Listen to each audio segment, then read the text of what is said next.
On October 20th, the internet held its breath. Apps froze, doorbells went dark. In Northern Virginia, a spine of the cloud stumbled, and services on 6 continents stuttered. Then, less than a day later, another kind of silence fell. 3i Atlas slid behind the sun and vanished from view. 2 disappearances, one digital, one cosmic. Coincidence or choreography? Tonight we follow the signal through cables, telescopes, and human blind spots. Join the hunt, stay to the end, and tap like and subscribe so you do not miss what comes next. So what really happened in those 48 hours? In the early hours of October 20th, a major cloud region in Northern Virginia began to fail. That single region is a nerve cluster for identity, routing, and data services used by countless apps. When its pulse faltered, the world felt its screens stalled, transactions hung, and ordinary mornings picked up an eerie quiet. Then the sky wrote a second line. On October 21st, 3i Atlas reached solar conjunction from Earth's point of view. The angle between Earth, the Sun, and the visitor shrank until glare erased it from our telescopes. The most interesting physics, ice boiling into gas, dust lifting, fragments testing their strength likely unfolded in a theatre we could not see. Could this all be a cosmic coincidence, or is something else going on? Pattern-hungry brains love a neat conspiracy. Engineers, astronomers, and anyone who has ever rebuilt a failing system at 3 a.m. will warn us to breathe. The shortest path between events is not always a cause. Here is the promise and the boundary. We will chase facts first, the mechanics of a cascading outage, the geometry of a solar blind zone, the data we have and the data we do not. We will also ask uncomfortable questions in plain language. If there were a connection, what would the evidence look like, and where would it have to live? Start with timing. A cloud failure is earthly, built from code, cables, and control planes. A conjunction is celestial, built from orbits and light. They share a clock, only because we share both worlds. Still, rare events can cluster. When they do, they expose weak links we have learned to ignore. Now the stakes. Our lives ride on layers we barely notice.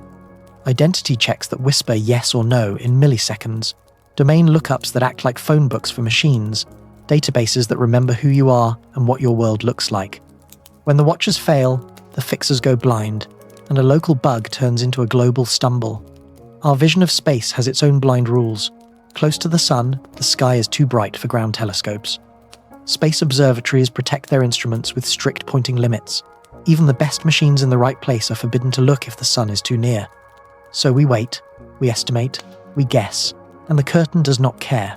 Here is where the story gets really strange, not because physics broke, but because our attention did. The internet outage pulled eyes downward. At the exact time, a once-in-a-generation visitor slipped behind the Sunday.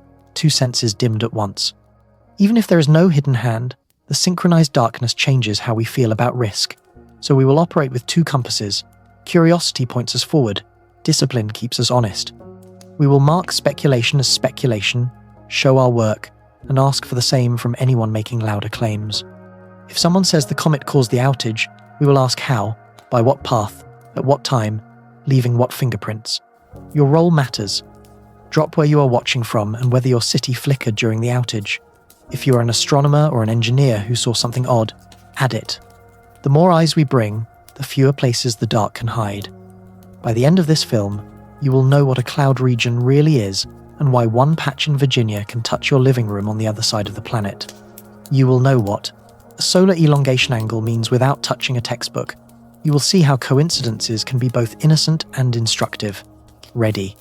We start with what broke on Earth, then we step to the edge of the sun, then we meet a traveller from another star. Somewhere between racks of servers and a sheet of solar fire, the shape of the story will emerge. Not a single answer, but a map. Keep your head clear, your questions sharp, and your sense of wonder switched on. Start on the ground, where the cloud really lives. Not in the sky, in concrete buildings the size of airplane hangars, racks of servers humming, rivers of fibre, cooling towers breathing like mechanical lungs. These buildings are arranged in clusters called regions.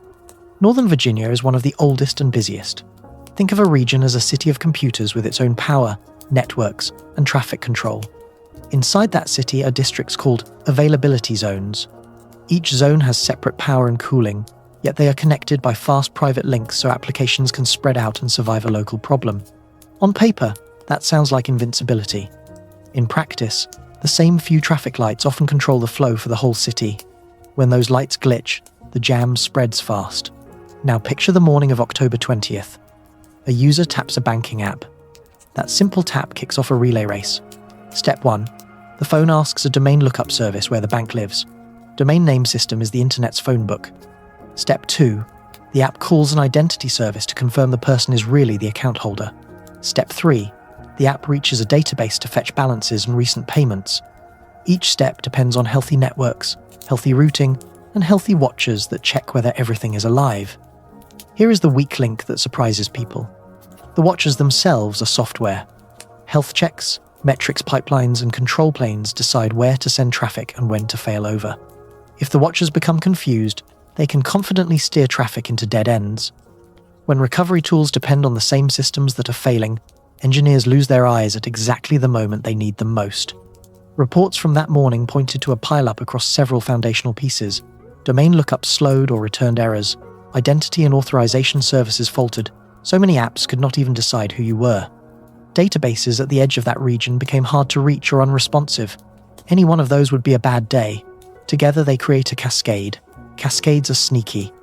They look like 1,000 different small problems from the outside. A game lobby will not load.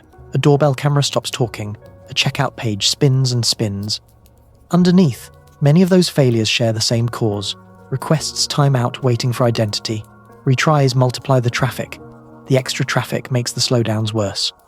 That new pressure breaks caching layers that were quietly holding the line. The system tries to protect itself by shedding load, which feels to users like the world just vanished. Redundancy is real, and it does save us from many disasters. Yet redundancy is not magic. When multiple parts share a control system, they can fail in sync. Imagine an arch made of many stones. It seems sturdy because no single stone matters. Now, pull the keystone. The arch does not sag. It collapses. In a modern cloud, the keystone can be a monitoring bus, a routing control plane, or an identity backbone that too many services quietly rely on. You might ask how a problem in one region can ripple to the other side of the planet, because many applications are not as independent as their maps suggest. An app may run in Europe, yet still call an identity service hosted in Northern Virginia. A payment processor may keep its most trusted control logic in that region for historical reasons. A content network may take orders from a control plane there, even if the video flows from a server down the street. When the brain that coordinates those pieces stumbles, faraway limbs twitch. Engineers prepare for this. They build fallback paths. They write rules that say if identity is slow, show a read-only mode. If domain lookups fail, try a backup resolver. If databases lag, serve cached data for a short window. The trouble is that every fallback has its own dependencies. When multiple foundations wobble together, those graceful degradations can fail to trigger, or they trigger too late. So where does this leave our search for meaning? It tells us an earthly story that stands on its own. A single region can matter wildly because it hosts shared control services that many companies trust. When those services wobble, the internet feels smaller than we thought. It also tells us the timing question is still open. A technical narrative can fully explain the outage. That does not automatically explain why a rare celestial blind spot opened the next day. We will not force a bridge where none exists. We will hold both truths at once. Keep one idea in your pocket as we move on. Failures rarely announce themselves as villains. They arrive as confusion. Screens that freeze, logs that go blank, tools that shrug. The first job is to see clearly what broke. The second is to notice what else went dark at the same time. With our feet under us on the ground, we can now look up and face the other curtain, the one woven from sunlight. Draw a simple triangle in your mind. One corner is Earth. One is the Sunday, one is the traveller we are chasing. As 3i Atlas slides inward, that triangle shrinks until the angle at Earth becomes too small. Astronomers call that angle solar elongation. When elongation falls under a few dozen degrees, the sky near the sun becomes a white ocean. Faint things drown. Think about brightness, the way you think about a stadium light at night. A moth can dance a meter away, and you will miss it because the glare floods your eyes. Telescopes have eyes too. Sensors saturate. Scattered light bounces inside optics. Even perfect mirrors turn milky when the sun is just off frame. The result is cruel and simple. What you most want to see is hiding in daylight. Ground observatories fight this with clever tricks and careful timing. Observe at dawn and dusk, when the atmosphere dims the sun a little. Use filters to cut specific colors. Stack many short exposures and subtract the background. None of that changes geometry. If the angle is too tight, the target melts into glare. For 3i Atlas, that melting began in late October as the elongation dropped past comfort. From Earth, the visitor slipped behind a luminous curtain. What about space telescopes? They sound like the answer until you remember their rules. Space observatories live by sun avoidance angles to protect delicate instruments. The famous infrared giant that maps distant galaxies carries a massive sun shield. It can never look too near the sun without risking the mission. The Veteran Optical Telescope in low Earth orbit has its own keep-out zone, measured in many dozens of degrees. Brilliant machines, strict boundaries. There are instruments built to stare at the sun itself. Coronagraphs block the solar disk to watch the solar wind and erupting loops of plasma. They are superb at catching dramatic sun grazers that tear through the corona.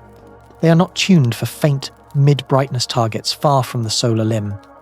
3i Atlas is likely too dim and too distant for those instruments to do more than whisper, and only if geometry smiles. Could another planet help? Sometimes Mars sits at a different angle and keeps sight when we cannot. Orbiters around Mars have cameras that can be retasked if the mission team chooses. Yet observation time on those spacecraft is precious and planned months ahead. Pointing limits, data budgets, downlink schedules, and priorities all compete. The path to a clean look is narrow, even when the math says the angle is favourable. Here is the part that stings for scientists. The blackout covers the most dramatic phase of a comet's life. As sunlight rises, trapped ices flash straight to vapour. Dust lifts and jets form. Spin can change if vents are lopsided. Weak crust may crack. The nucleus can even split. Those are the moments that teach us how these objects are built. Those are the moments we miss when the glare wins. So what if it is not a camera trick? What if the object genuinely changed while we were blind? That is not a claim. It is a responsible question. The honest answer is that we model the in-between using physics and the before and after. We predict activity levels, tail shape, and brightness trends. When the object emerges, we compare predictions to reality and see what the blackout hid. Sometimes, the model and the sky shake hands. Sometimes, they argue. The numbers matter, but they are easy to hold. Perihelion, the point nearest the Sun, falls around late October. The distance is roughly 1.36 astronomical units, which places the object beyond Earth's orbit yet well within the Sun's influence. Speeds are on the order of tens of kilometers per second. Those figures tell us heating rises through the blackout window. They also explain why the temptation to speculate is strong right when data is weakest. Could we design our way out of this? In time, yes. A fleet of small solar sentinels sprinkled around the inner system could hand off targets as angles close. More coronagraphs with sensitivity to modestly bright comets could fill the gap. Dedicated time on Mars orbiters during conjunction seasons could be planned. These are projects, not wishes. They require budgets, launches, and years. Until then, the curtain is part of the stage. Geometry writes a period into every sentence we try to read. That is not failure. It is a boundary that forces humility. The correct response is to prepare for reacquisition with sharper questions. Did brightness jump? Did the tail direction change? Did the shape of the coma hint at jets or fragments? We will be ready to ask, measure, and adjust. The clock is still running. The sky is still bright. 3i Atlas is on the far side, doing whatever it is going to do whether we watch or not. When it steps back into darkness, our instruments will pounce. If it looks ordinary, the story will narrow. If it looks altered, the investigation will deepen. Either way, the curtain did its job. It reminded us that even in the age of global cameras, the sun still decides when we get to look. So how do we chase a wild question without chasing our own tails? Start with a compact toolkit. We need facts that stand on their own. We need inferences that flag their uncertainty. We need speculation that wears a bright label so no one confuses a maybe with a must. Curiosity is the engine. Discipline is the brakes. First, write down what is not in dispute. A major cloud region in northern Virginia stumbled on October 20th. Services slowed or failed across wide swaths of the world. On October 21st, 3i Atlas slipped into a sun-glare geometry that hid it from Earth-based telescopes. Those are hard anchors. They do not require belief. They are in logs, status pages, and predictable orbital math. Second, map the questions that actually matter. Could solar activity plausibly match the outage signature? If someone claimed a cyber operation, where would fingerprints live? If the interstellar visitor did anything unusual during the blackout, what would be visible when observation resumes? Good questions lead to measurable outcomes. Bad questions chase vibes. Third, set rules for claims. Every claim buys a complexity bill. The more moving parts, the higher the price. If a story demands an unknown physical force, hidden actors, and perfect timing, it must deliver stronger evidence than a story that asks for none of those.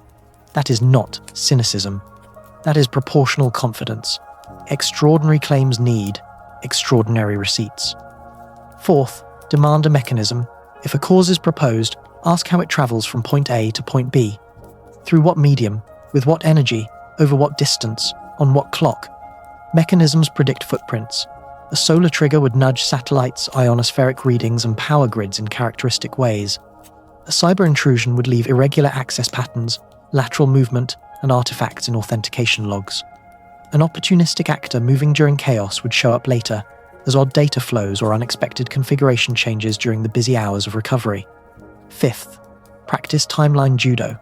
Real events form sequences. A clean narrative that ignores order is decoration, not diagnosis. We test the sequence down to the hour where possible. We compare independent time sources. If the proposed cause comes after the effect, the story breaks. If the signals line up within minutes, in multiple independent systems, interest rises. Sixth, use counterfactuals. If the theory is right, what else should be true? If it is wrong, what should we never see? A robust idea survives its own what-ifs. A brittle idea dodges them. Seventh, guard the mind against its favorite tricks. We are built to spot patterns in clouds and faces in tree bark that saved our ancestors. It can mislead us now. Confirmation bias loves headlines that fit the story we already like. Narrative hunger wants smooth arcs where the world offers ragged edges. The antidote is not to shut down wonder. It is to run wonder through checkpoints. What would change my mind? What new data would force a rewrite? Eighth, respect silence. Not every missing document is a cover-up. Post-mortems take time because engineers must rebuild, extract logs, and replay events without causing a second crash. Astronomers must wait for the object to reappear before they can say whether anything changed. Silence is not proof. It is a gap we mark with a sticky note and revisit. Ninth, speak plainly about confidence. Instead of saying probably, we can say low confidence or medium confidence and tell the viewer why. Low confidence might mean a single source and no corroboration. Medium might mean multiple independent hints and a plausible mechanism. High would mean measured signals that fit the mechanism and survive attempts to break the story. 10th, keep the viewer in the loop. If we hear a dramatic claim, we walk through the test together. Does the claim predict a footprint in satellite health data? Did any operator publish alerts during the window? Does the claim require a path through the atmosphere or the magnetic field that leaves nothing behind? The more we show the scaffolding, the more immune we become to easy answers. Here is a compact checklist you can carry in your head. Anchor the facts, ask for the path from cause to effect, check the clock, predict the footprints, hunt for independent confirmations. Try to falsify your favorite idea before someone else does. If it survives those punches, maybe it deserves your trust. Could this all still be coincidence? Yes, that remains the simplest fit so far. Yet coincidence is not nothing. It can be a mirror that shows where systems are fragile. It can be a rehearsal for a future day when two unrelated failures overlap again and the outcome is worse. We learn either way. We will keep our language tight. We will not inflate maybes. We will treat new data as a gift and let it reshape the map. When we speculate, we will say so. When we do not know, we will say that too. Clear eyes, full curiosity, no easy outs, lay the days out on the table. October 20th. Before dawn on the East Coast, error rates rise, screens freeze. Engineers wake to dashboards that look like heart monitors gone jagged. The Cloud City in Northern Virginia coughs and keeps coughing. By late morning, the ripple is global. Some services limp, others face plant. Recovery begins, but the story of what failed is still a blur. Now slide the sky clock next to it. October 21st. From Earth's point of view, 3i Atlas reaches the tight angle where glare swallows faint things. Solar conjunction opens like a door that only swings one way. Our telescopes lose sight. Space observatories obey their safety rules and look away. The blackout for astronomy is not a surprise. It is geometry right on schedule. So why does the timing feel electric? Because two blind spots opened within roughly a day of each other, one built by code and cables, one drawn by orbits and light. We can admit the simplest answer first: coincidence happens. Yet we can also admit the human truth. Clusters of rare events grab the amygdala and squeeze. Let us tighten the hours. In the small hours of October 20th, a critical region goes wobbly. Domain lookups misfire. Identity checks hesitate. Databases time out. The list feels technical, but the lived effect is simple. You tap. Nothing happens. You try again. Nothing. In operations rooms, people trace dependencies, roll back changes, and spin up fresh capacity. Some success, some whack-a-mole. By night, much of the surface is calm again, even if the routes are still being combed. Then the sky takes its turn. On October 21st, the elongation angle between Earth, the Sun, and the visitor shrinks past comfort. Ground telescopes that tried to nurse the view at dawn and dusk throw in the towel. The object is not gone, only our line of sight is. Heat rises on its surface. Activity likely ramps. We are forced to infer from models and wait. Were there fireworks on the Sun at the outage moment? Indices from that period say the star was lively in season, as it often is near solar maximum, but not throwing a direct, extreme punch at Earth right when the cloud stumbled. Satellite operators did not report widespread upsets. Power grid managers did not raise red flags. That does not settle everything. It does narrow the field. Here is a practical trick for timing puzzles. Ask what would have to line up if one event caused the other.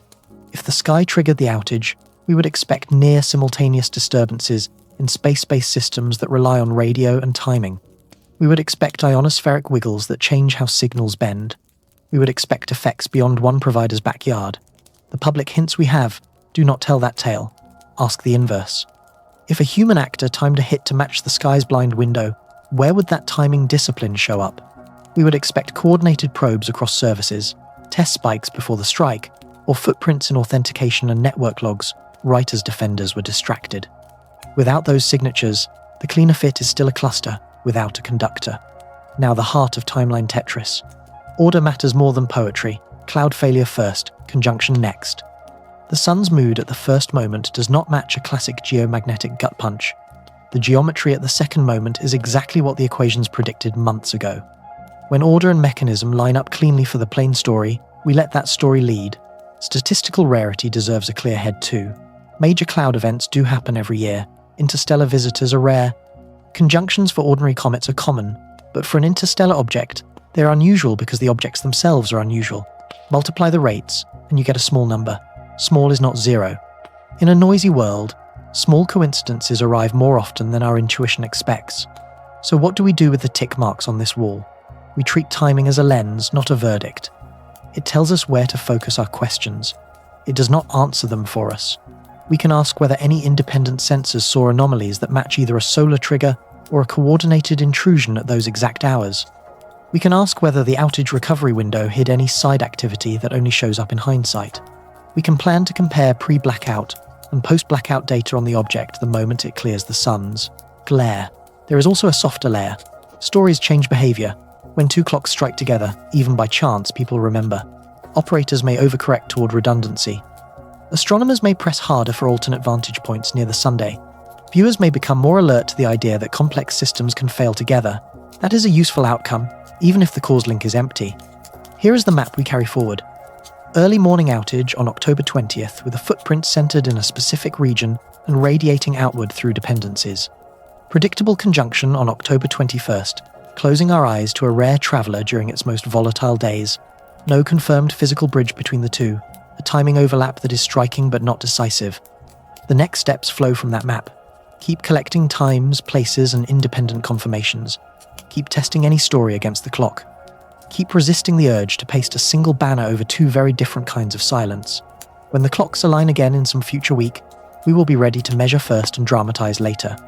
Imagine stepping through a door into cool white noise. Racks rise like steel forests. Fans hum.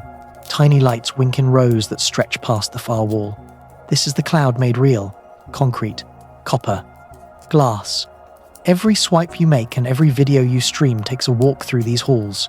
Start at the bottom and climb. Metal servers run operating systems that carve the hardware into many smaller rooms. Virtual machines live inside those rooms. Containers live inside the machines.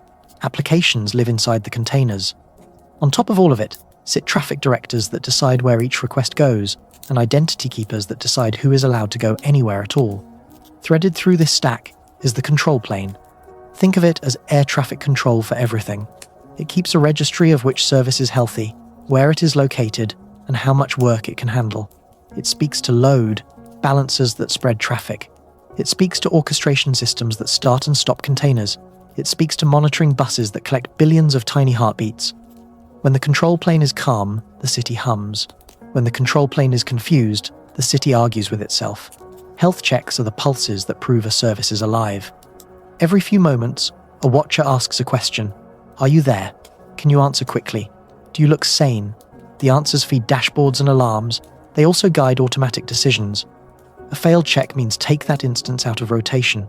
A recovered check means let it back in. Here is the trap. If the network is sick, checks can fail even when the service is fine. The system may then eject healthy workers and pile more load on the few that remain, which makes the sickness worse. Now add timeouts and retries. A mobile app calls a service and waits. If the wait is too long, the app gives up and tries again. That sounds helpful. In a degraded network, it can create a thundering herd. Thousands of clients retry in near unison, and the extra traffic pushes borderline links over the edge. Engineers fight this with jittered backoff, which staggers the retries. They fight it with circuit breakers that say stop calling for a short rest so the system can breathe. When those guards are tuned poorly, a messy morning turns into a bad day. Identity deserves its own breath. Modern apps ask a central authority to confirm who you are and what you can do. That central path is cached and replicated, yet it often flows through a few trusted corridors. If those corridors slow down, every app that waits on a yes or a no becomes indecisive. Imagine a city where every door lock phones the same desk before it opens. The desk is fast enough during normal hours. During a rush, it lags. The whole city lines up in the hallway. Routing turns trouble into puzzles. Inside a region, private networks move traffic with speed and pride. Between regions, policy and history decide which paths are allowed. Sometimes those histories hide quiet coupling. A service in Europe might still fetch its configuration from a brain in Virginia, because that is where the oldest copy lives. If Virginia sneezes, Europe feels a draft. Maps that look redundant on a slide can share a common throat in real life. Databases add a deeper rhythm. They hold truth, and truth is heavy. To keep truth consistent across distance, you pay with time. To keep responses fast, you accept short windows where two places disagree. Engineers choose their compromises carefully. During a cascade, those choices are tested. If a busy database becomes slow, queues grow. If queues grow too far, request drops begin. Pressure moves uphill. What looks like a small hiccup down in storage appears to users as endless spinning wheels.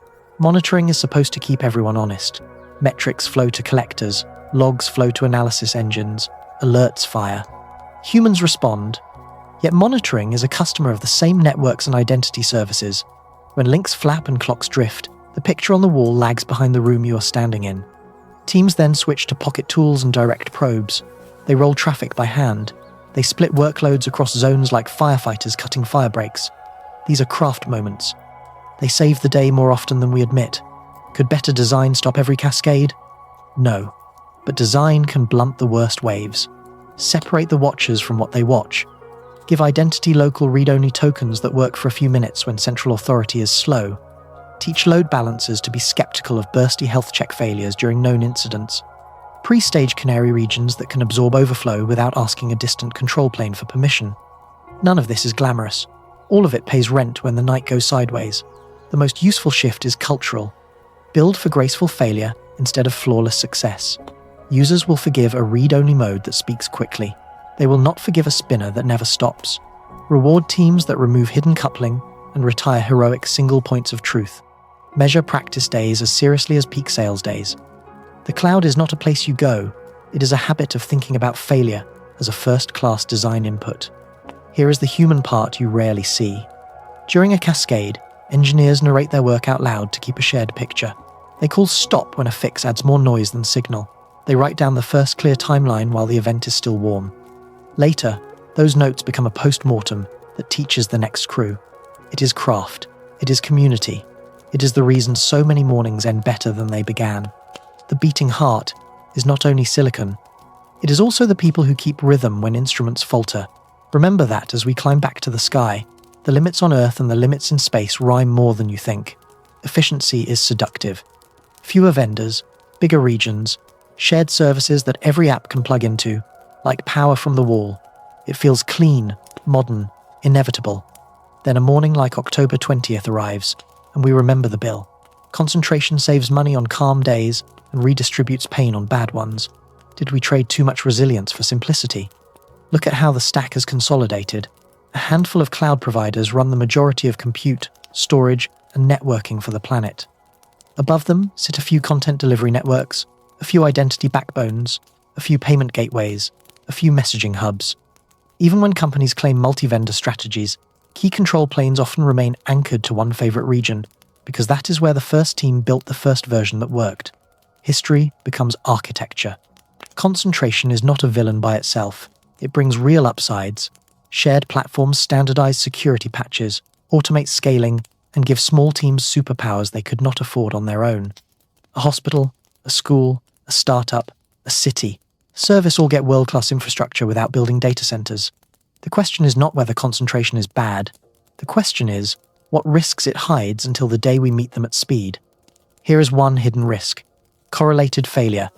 If 1,000 companies depend on the same identity service or the same route control, those companies do not fail independently. They fail together. That is why the morning felt global even though the route was local. Another risk is policy coupling. To protect users, platforms centralize rate limits, certificate checks, and bot defenses. When those knobs misfire, the shield becomes the storm. Map it to a city you know. Imagine that city optimized everything around one river, one bridge, one freight yard, and one dispatcher. Traffic flows beautifully most days. Fewer lanes sit empty, costs drop. Then a truck jackknifes on the bridge, and the dispatcher's radio drops calls. Within an hour, the whole city gridlocks. The same math lives in cloud regions. Too many roads, signals, and emergency services share the same tunnel. When that tunnel clogs, detours exist on paper, but not in practice. You might ask, why not spread everything out? Many teams try. They deploy across 2 or 3 regions. They keep read copies of data closer to users. They split traffic with smart policies. That helps until shared control services bring them back together. A global sign-in system, a central configuration store, a primary fraud engine, a certificate renewal service, or a single billing brain can quietly reintroduce a common throat. When the common throat coughs, everyone clears their voice at once. There is also the gravity of skill and tooling. Engineers learn one platform deeply. Dashboards, alarms, playbooks, and muscle memory harden around a specific vendor's language. Shifting a mission-critical path to a second platform is not just code. It is culture, training, and ongoing cost. Many companies declare multi-cloud, then discover their second home is a weekend cabin with no running water. In a crisis, they still drive back to the city. So, what changes the curve? Start with independence at the control edges. Cache short-lived identity tokens locally, so logins can proceed for a few minutes if the central authority blinks. Teach applications to operate in read-only or limited write modes when authority is slow.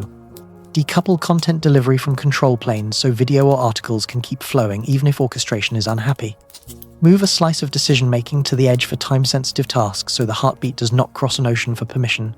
Then, diversify wisely instead of everywhere. 2 regions in the same floodplain are not diversity. 2 vendors that share the same upstream network choke point are not diversity. Real diversity means separate power footprints, separate fiber corridors, separate certificate life cycles, and separate administrative controls. It costs more. You earn that cost back the day a single failure would have stopped you.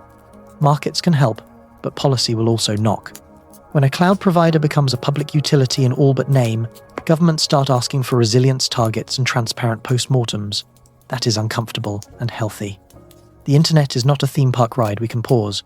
It is food, medicine, emergency alerts, paychecks, classrooms. When the organs of modern life run on a few platforms, those platforms become civic infrastructure, whether they want to or not. There is a role for consumers too. Choose services that tell you how they degrade under stress. Ask vendors whether your logins, payments, and content rely on a single region. Reward companies that publish clear timelines after incidents. Attention is currency. Spend it on teams that show their homework. All of this may sound heavy, until you remember the alternative. Hope is not a strategy. Neither is denial. The cost of concentration is not just the outage we saw. It is the quiet anxiety that returns every time a feed sticks or a door camera sleeps. We can lower that anxiety with design, drills, and honest maps of where our dependencies converge. Concentration will not disappear. The world runs on big shared platforms because they work and because they democratize power. Our job is not to undo that. It is to add friction in the right places so one bad morning does not become a bad week. Do the boring work, separate the keystones, spread the risk, then sleep a little better. Before we go hunting for exotic answers, we need to list the holes in our map. Not everything we want exists yet, and not everything that exists is public. That is normal in live investigations. Curiosity wants speed, truth wants patience. Start with the cloud side. We do not have a complete minute-by-minute reconstruction from inside the affected region. Internal teams are pulling logs from many layers that were themselves stressed. Some records will be partial. Some clocks will be out of sync. A clean timeline is a craft product that takes days or weeks to harden. We also do not know which dependencies mattered most at the peak. Did identity hesitations create the largest blast radius? Did domain lookups amplify the stall? Did database paths saturate because clients retried too quickly? The outside view sees symptoms across many services at once. The inside view will eventually sort primary causes from echoes, but we do not have that ranking today. What about an intrusion? We do not have indicators from providers or national response teams that point to unauthorized access behind the curtain. That does not prove absence, it sets a bar. If future reports show odd credential use or strange network pivots during the busy hours, that would move the needle. Until then, the evidence basket for a timed attack is light. Now the sky side. We do not know what 3i Atlas did while it hid in glare. Models predict how heating rises, how dust and gas should flow, and how brightness should evolve. Reality often agrees, and sometimes it surprises. The surprise is the part we cannot own yet. That belongs to the moment of reacquisition, when telescopes catch the first clean photons again.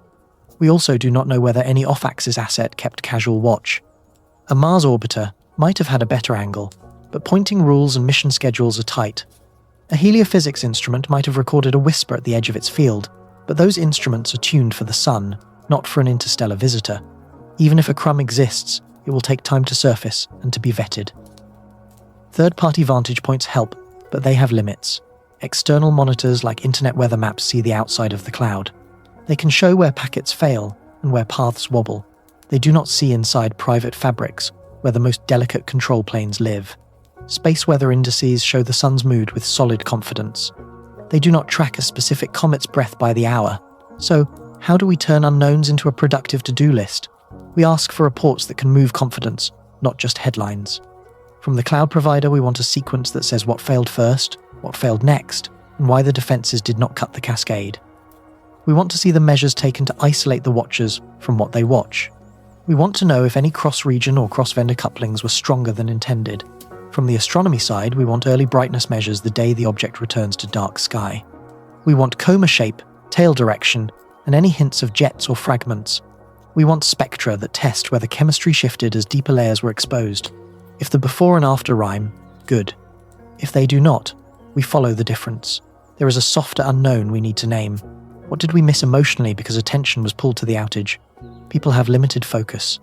When the internet stumbles, attention contracts to the screen in front of us.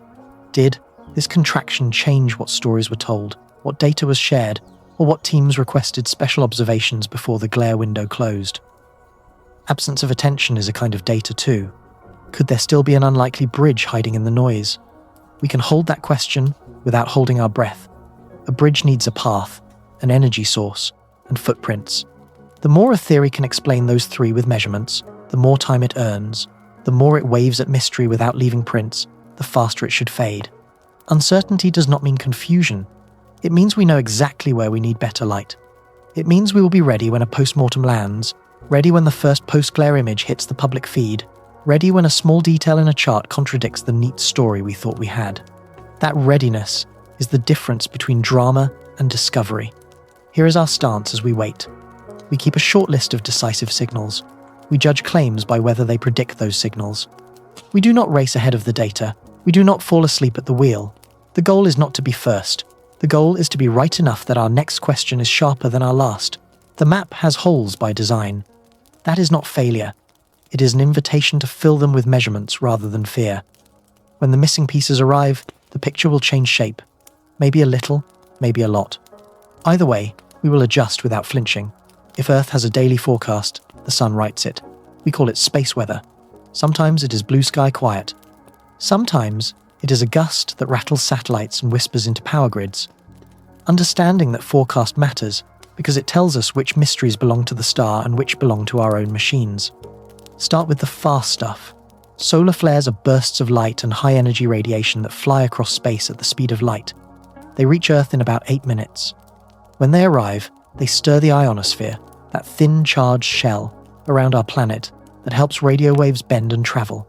A big enough flare can scramble high-frequency radio, confuse navigation signals, and make satellite communications fussy for a while. Fast to start, fast to fade. Now the slow punch. A coronal mass ejection is a cloud of magnetized plasma thrown off by the Sunday picture, a billowing bubble of charged particles carrying its own magnetic field. That cloud takes many hours or a day or two to reach Earth, depending on speed. If its magnetic field lines up just so with Earth's magnetic field, the two couple and energy pours into our space environment. The result can be a geomagnetic storm. Lights dance near the poles, satellite orbits puff from heating, power lines hum with unwanted currents. There is a third ingredient called solar energetic particles. These are fast protons and heavier ions that can arrive ahead of a plasma cloud. They can pepper spacecraft electronics and add radiation risk on polar flight paths. Operators know these drills.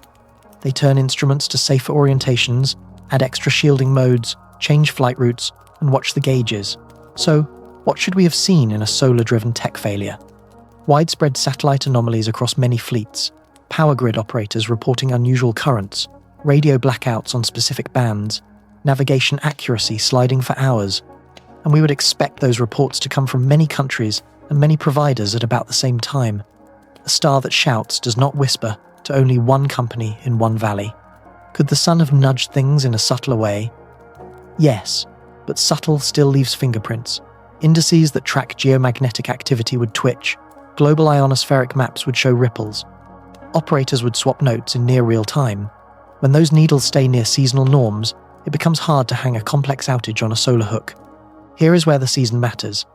We are near the peak of the solar cycle, the phase called solar maximum. More sunspots, more flares, more plasma clouds, elevated background risk. That is not a doomsday bell. It is a reminder that the sky is noisier now than a few years ago.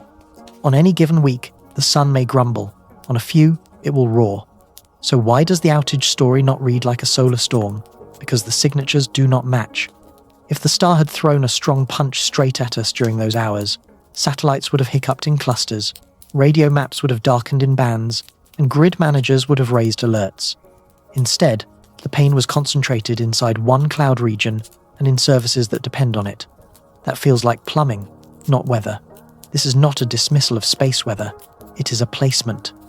The sun can and does cause trouble. In May, a strong event brushed us and many operators spent a tense weekend in mitigation mode. A future storm could line up perfectly and leave a clear trail of effects from orbit to transformer and back again. When that happens, we will say so and show the trail. What space weather does give us is a mindset. Prepare, monitor, and do not pretend the sky is always quiet. Satellites need safe modes that trigger quickly and recover cleanly. Ground systems that depend on precise timing should have local clocks, not only a single satellite feed. Power grids can install devices that block the worst induced currents. These measures are not exotic. They are the seat belts of space. There is also a story about patience. A coronal mass ejection takes time to fly. We usually have a day or more of warning after it leaves the Sunday. That is enough time to secure spacecraft and warn airlines. It is not enough time to redesign a cloud region or teach millions of applications a new habit. The slow work must happen before the sky gets dramatic. Could a small solar wiggle have made a fragile system tip? Maybe. But the burden is on the claim to show the wiggle and the tipping point in the same frame. Absent that, the cleaner red is a human system that stumbled on human causes during a season when the star was lively, but not speaking in the language of outages. So, put the pieces together. Flares are light-speed flashes that tweak the ionosphere. Plasma clouds are day-scale visitors that can rattle or spare us depending on their magnetic aim. Energetic particles can pepper our machines.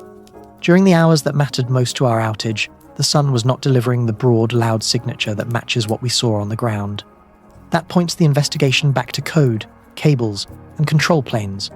We keep watching the sun because it always writes the next chapter. It will roar again. It will miss us again. It will hit us again. The work is to read the forecast, harden what we can, and learn to tell a weather story from a wiring story without flinching. Say the name out loud and let it land. 3i Atlas, a traveller from another star, passing through our neighbourhood for a brief and noisy hello. It rides a hyperbolic path, which means it is not bound to the Sunday. It will not loop back in centuries. It will slice in, warm up, shed material, and keep going. That single fact changes the stakes. We are not just studying a local comet. We are sampling geology from somewhere we may never reach. Where did it come from? Picture a distant planetary nursery around another star. Icy bodies form far from the warmth. Then gravity plays pool. A shove from a giant planet sends one chunk out of that system entirely. It wanders the galaxy in long, cold silence until chance lines up a close pass near our Sunday. Our survey telescopes catch the motion, and the math flags something odd. The speed is too high for a bound orbit. The path curves like a flyby, not an ellipse. Interstellar. 3i Atlas is the third of its kind we have confirmed. The first, Oumuamua, tumbled past in 2017 with a shape and a slight acceleration that lit arguments for years. The second, Borisov, looked more like a textbook comet with a bright coma and tail in 2019. Our new visitor sits somewhere between familiar and strange. Early spectra hint that it is rich in carbon dioxide and shows signatures of nickel. That chemistry is not impossible for comets, yet the ratios may not match our local family. Different nursery, different recipe. The numbers help anchor the mind. Speeds on the order of tens of kilometers per second. The closest approach to the sun in late October, at a distance of about 1.36 astronomical units, which is farther than Earth, yet plenty close for the sun to turn up the heat. When sunlight pours in, ices locked for eons begin to sublimate straight into gas. Dust lifts, jets can form, the coma swells, the tail stretches downwind under the pressure of light and the solar wind. So, what should we expect from a comet with a passport stamped in another star system? Some differences are cosmetic: the colour of the dust, the mix of gases, the way the coma responds to heat. Some differences may be structural. If the nucleus formed under colder conditions or with different ratios of volatiles, its crust could crack at different thresholds. It could fragment sooner or later than our models tuned on solar system bodies would predict. The interest here is not whether it is an alien machine. The interest is that it is a rock and ice-time capsule from a chemistry lab we do not control. Here is where our timing problem bites. The period when the sun's heat climbs fastest and activity becomes most informative overlaps with the glare window that hides the object from Earth-based observatories. We talked about that curtain. Behind it, the visitor's surface is likely rearranging itself. Jets may torque the spin, a weak seam could open, a chunk could separate. The best we can do from here is prepare to read the scars when it steps back into night. Could space-based eyes see more? In principle, yes. A spacecraft parked at a different angle could keep watch while Earth squints. A Mars orbiter might have geometry on its side if the mission team can spare the time. Coronagraphs tuned for the sun might catch a brighter than expected dust surge. None of these are guaranteed. Pointing rules, instrument sensitivity, and schedules make clean shots rare. Still, the mere possibility keeps astronomers checking side channels and coordination lists. So what questions will matter the moment we reacquire it? Did the brightness jump beyond what a smooth heating curve would predict? Did the tail bend in a way that implies strong jets? Did the coma shape suggest asymmetric outgassing? Did spectra reveal fresh ices from deeper layers that were not venting before conjunction? Even small shifts will speak loudly, because they will constrain how the nucleus is built and how it fails. There is also a bigger why. Every interstellar object we meet teaches us about planet building across the galaxy. Our system formed in a local cloud of gas and dust, with its own metallicity and temperature history. Other systems form in clouds with different histories. 3i Atlas is a messenger from one of those other histories. If its chemistry leans heavier on carbon dioxide and nickel, that hints at cooling rates and disk conditions unlike our own. If it fragments in a pattern unlike our comets, that hints at internal layering we do not usually see. Could we ever chase one of these with a probe? The dream is alive. A small, fast, standby mission that can launch on short notice when surveys flag the right target. It would meet the traveller on the way in, or on the way out, and fly through the coma to taste the gases and dust. That is hard engineering, but not science fiction. The clock is the enemy. Discovery to encounter windows are tight. Every time an interstellar visitor arrives, the case for readiness gets stronger. For now, our job is simpler and still thrilling.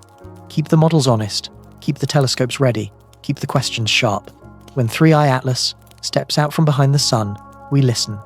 If it behaves like a normal comet, that is a useful truth. If it misbehaves, that is a gift. Either way, a rock from elsewhere will have told us more about where we live. Close your eyes for a second and listen to the room. The hum of the fridge, the whisper of air through a vent, a car far away. Now open them. Your brain stitches those sounds into a world you trust. Our systems do the same. They listen to a million tiny heartbeats and assume the picture is whole. Then, sometimes, both the ears and the eyes blink at once. Digital blind spots happen when the watchers fail. A control plane is supposed to know which services are healthy and where they live. Health checks are supposed to tap each service on the shoulder and wait for a quick yes. Monitoring pipelines are supposed to gather truth in real time. When networks jitter, those checks falter. When identity stumbles, the doors do not open. When the monitoring bus lags, the picture on the wall falls behind the room you are actually in. You think you are fixing today's problem, and you are really fixing last minute's problem. Astronomical blind spots happen when geometry wins. Near the sun, the sky turns into a floodlight. Sensors saturate. Stray light bounces through optics. Even perfect telescopes are ordered to look away to save their instruments. Spacecraft that could peak often carry strict keep-out rules. So a rare traveler from another star enters its most volatile phase at the exact angle where Earth-based eyes go white. Nothing broke. The curtain simply fell. It is tempting to file those two categories in different drawers. One is human, one is cosmic. Yet they rhyme. Both are about awareness, and both fail in ways that feel bigger than the sum of their parts. A server outage is technical until the logs go blank. A conjunction is routine until the object you most want decides to change while you are blind. Think about mission operations on Mars. Every 6 months or so, Mars passes behind the sun from Earth's point of view. For weeks, teams stop sending complex commands because radio signals skim too near the sun and get shredded by noise. The rovers continue on simple routines. The orbiters store up data. Everyone waits.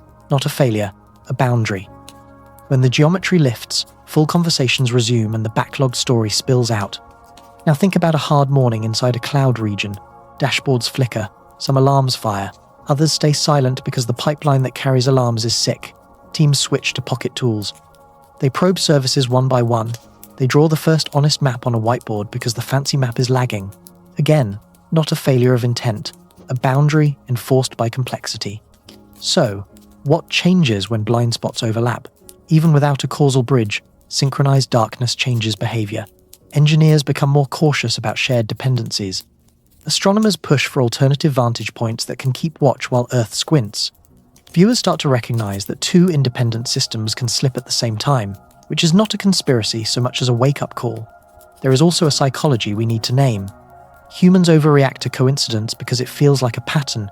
We also underreact to slow-moving risk because it feels like background noise.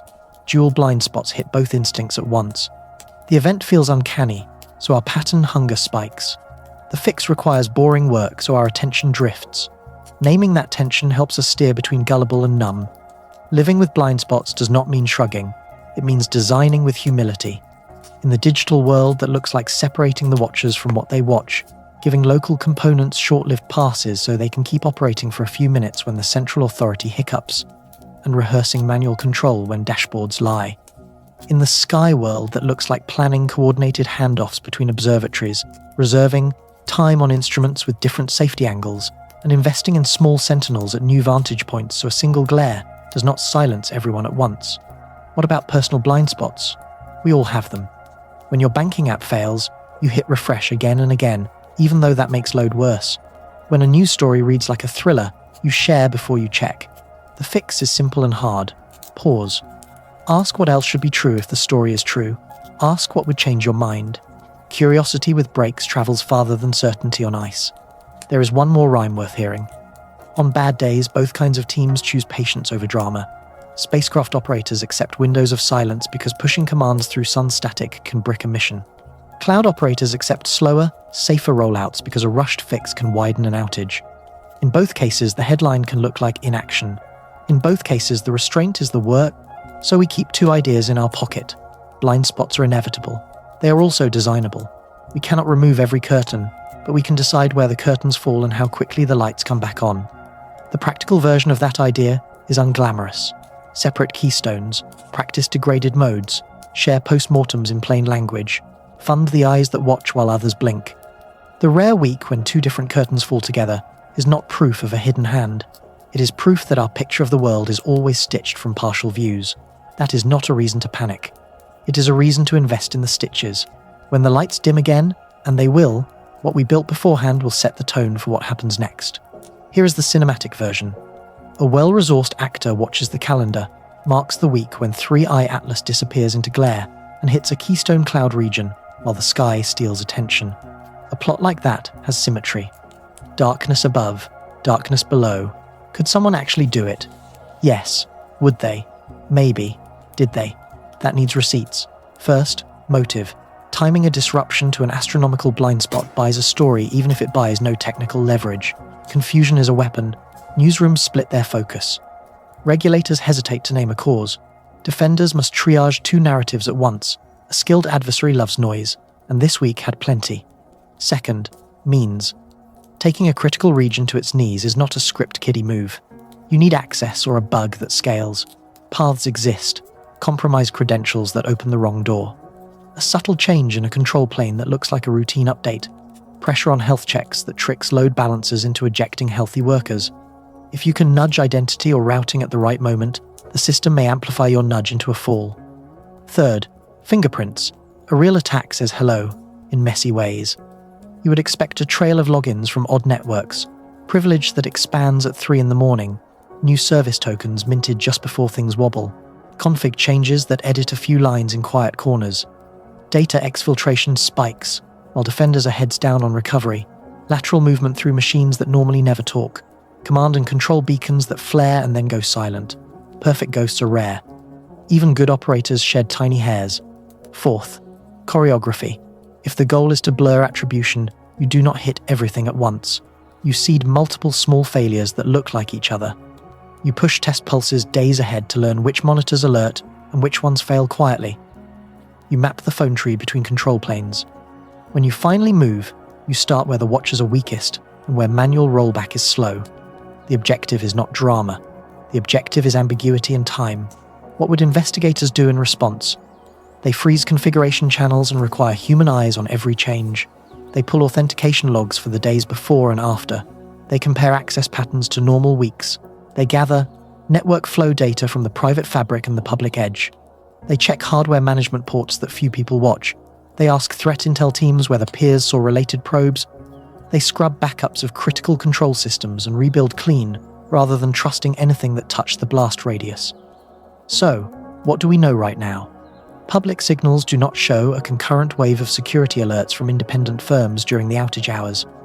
National response teams have not warned that a live intrusion was detected in that region. Third-party monitors see cascade patterns that match complex failure more than a surgical takedown. None of that proves the negative. It does set a high bar for an attack theory to clear. Could a careful adversary hide under the cover of a messy morning and leave little behind? Yes. The busiest hours of an incident are full of admin sessions, config edits, restarts, and rushed logins by stressed humans. If someone plans to blend in, that is the moment they choose. Which is why the best defenders seed the forest with canaries, honey accounts, honey certificates, honey configuration paths. Touch the wrong thing and the bird sings even when the rest of the forest is loud. There is also the question of target choice. Why Northern Virginia? Because it is famous and central. Hitting the loudest place buys the biggest echo. That cuts both ways. The more central the region, the more telemetry it has and the more people watch it. Pulling off a quiet inside job in that spotlight is harder than in a smaller venue. Skilled attackers know this. Some aim lower to live longer. Say a future post-mortem does show a trail. What would move this scenario from low confidence to medium? A clear sequence of unauthorized access that precedes the failure. Config edits from accounts that were dormant until the week of the event. Lateral movement into control plane components that have no business talking to each other. Overlapping indicators with campaigns, seen in other sectors in the same window. That is how stories stop being stories and start being cases. Say the post-mortem shows no trail. The scenario does not die, but it shrinks. We would still ask if any opportunistic actor rode the chaos to do something elsewhere. We will explore that in the next chapter. For now, timed attack as the root cause remains intriguing and unsupported. It earns attention because it is possible, and because the weak invited theatre. It does not earn belief without the marks that real intrusions leave. There is one useful gift from walking this path. It trains the eye. Viewers learn what real evidence looks like. Teams remember to place canaries where it hurts to lose them. Executives learn that transparency is a shield, because clean timelines make rumors starve. If someone did try to match a punch to the sky's blind window, the way to beat that trick is simple. Publish the clocks, show the paths, teach the audience how to read them. Could this all be coincidence? It could. And if it is, the drill we just ran still pays off. The next time someone waves at mystery, we will have a checklist in our heads. We will ask for paths, clocks, and footprints before we hand them our attention. That is how you keep intrigue and rigor in the same frame. Here is the wild card people love to pull. What if the visitor itself did something to us? A rock from another star slides toward the sun, our networks stumble, and your inner storyteller whispers that the sky reached down and flicked a switch. Could a comet really tip a cloud region on Earth? Let us give the idea its best day and then push on it until it either stands or folds. Start with distance and energy. 3i Atlas is far. Even near closest approach in late October, it sits roughly 1.36 times the Earth's sun, distance from the sun, and even farther from Earth. At that range, its gravity on our planet is negligible.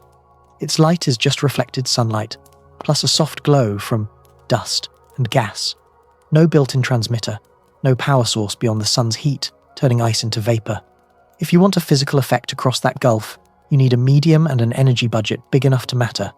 Try electromagnetism. Could the comet beam something weird our way? Comets are poor radios. They do not generate intense electromagnetic waves. The coma and tail are thin gas and dust, so thin you could fly a spaceship through and barely notice.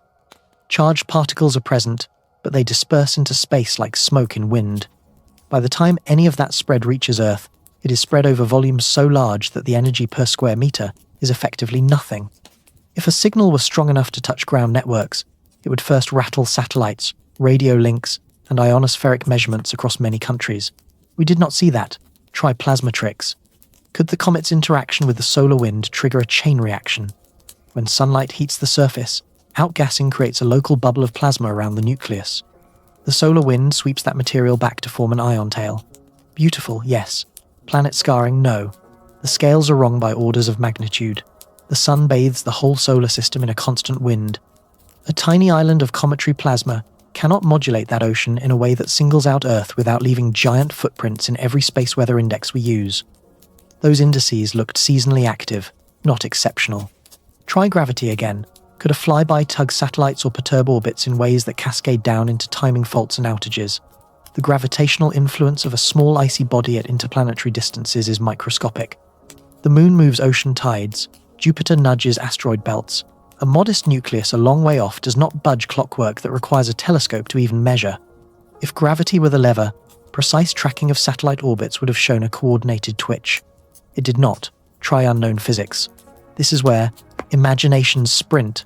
What if interstellar objects carry materials that couple to fields in ways we have not seen? What if a sheath of exotic dust alters space in front of it? Fun questions. Science still asks for a plan. Unknown does not mean anything goes. It means propose a mechanism that predicts specific, measurable side effects. Name the instruments that would hear those side effects. Then go look. If your mystery neatly skips satellites, radio, magnetometers, and only trips one corporate control plane in one geographic cluster, your mystery is not acting like a force of nature. It is acting like a plot device. Now, flip the logic to predictions. A genuine cosmic trigger would be loud and wide. Many satellite constellations would log anomalies within minutes or hours. Airlines would alter routes at high latitudes. Power grid operators would note induced currents. Navigation accuracy would wobble beyond normal drift. Amateur radio communities would light up with reports. Newsrooms around the world would have no trouble finding sky fingerprints that match ground trouble. The more we look for that pattern in this story, the less we see it. What about timing? The outage arrived first. The sky blackout began next. If a comet had somehow primed a chain reaction through space weather, We would expect precursors in solar data or satellite health even before terrestrial services sagged. Instead, the pattern looks like plumbing inside one cloud region faltering while the sun kept to its regular business. The order matters, effects do not precede causes. So where does that leave this scenario? On the shelf marked interesting to imagine and unsupported by the world we measured. Saying no here is not negative, it protects our attention. It keeps wonder honest by refusing to spend it on stories that do not pay their way. The universe is strange enough without us stapling romance to coincidences. There is still a gift in running this drill. Mechanism first. Energy budget. Next. Predict the footprints. Check the clocks.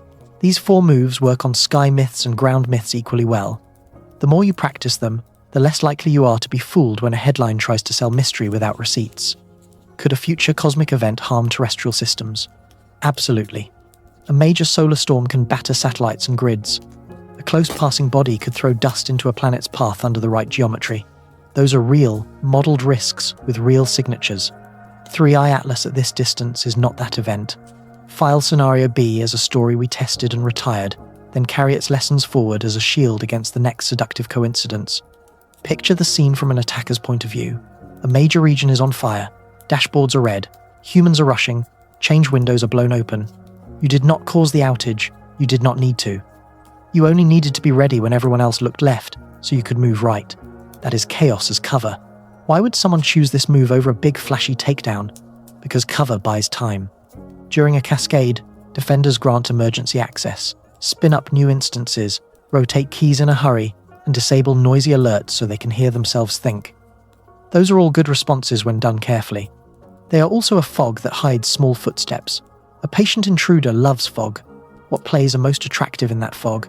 Low drama, high value changes. Slip a new machine identity into a service mesh, so future traffic trusts you. Add a subtle allow rule to a firewall that only opens for one obscure subnet. Register an extra webhook on a build pipeline, so copies of artifacts flow to your pocket. Plant a token stealer on a jump box that operators share during incidents. Each move is tiny. Each pays off later when the lights are calm and no one is watching for ghosts. Where do you look later to see if that happened? Start with identity. Pull a list of new accounts, keys, and roles created or elevated during the outage window. Compare to a normal week. Look for access from networks that are almost right but not quite. Corporate ranges, a few numbers off. Cloud points in regions your company rarely touches. Then move to configuration. Diff infrastructure as code against what actually ran. Hunt for cloud resources that exist without a matching entry in the repository. Drifts are where quiet hands worked. Watch the build chain. Incidents push teams to ship hotfixes. That opens doors for supply chain tricks. Scan commit history for sudden new maintainers. Rebuild artifacts from known good sources and compare hashes to what was actually deployed. Map outbound traffic from build systems during the critical hours, then ask why a build box talked to a storage bucket that lives in a different vendor or a different country. Data paths need a similar lens. A clever thief will not try to move terabytes while the house is on fire. They will stage. That means small flows to staging points the team already trusts. Look for short runs of encrypted blobs to new object stores. Look for database export jobs that started and stopped in minutes. Look for data catalog entries that appeared briefly, then vanished. Fast in, fast out. Keep it quiet. Logs can betray you or save you. During chaos, teams sometimes lower log levels to cut costs or reduce noise. After the storm, raise them and freeze them. Pull copies to a forensics vault you do not use for anything else. Correlate by hand, not only with fancy tooling. Humans see oddities that dashboards ignore. A burst of login failures on a machine no one remembered. A file created with a name that looks like a typo but matches an attacker's playbook. A new scheduled task that fires at a strange minute mark, like 19 past the hour, because the intruder copied a habit from another target. What about cloud provider logs? Ask for them. Many platforms keep deep audit trails for control plane actions, but they are not always surfaced by default to customer dashboards. During the window of confusion, request a full export of control plane events, identity federation logs, and network flow records around your accounts. Then run the same diff drumbeat. What is present this week that never appeared in any week before? Could someone hide perfectly in that fog?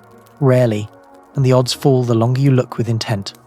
Good defenders sprinkle canaries that sing when touched, honey credentials that should never be used, honey services that respond only to probes, honey routes that quietly raise a flag when announced. If any of those chirped during the incident, you have a lead. If none did, your confidence rises a notch. There is a human factor here too. Incidents pull in people who do not touch production on calm days. Contractors, executives, partner teams. That increases surface area. Review who connected, why, and from where. Bless the heroes by name, then close the doors they opened. Document every emergency exception and schedule a kill date for each. Chaos as cover thrives on forgotten allowances. So is this scenario likely?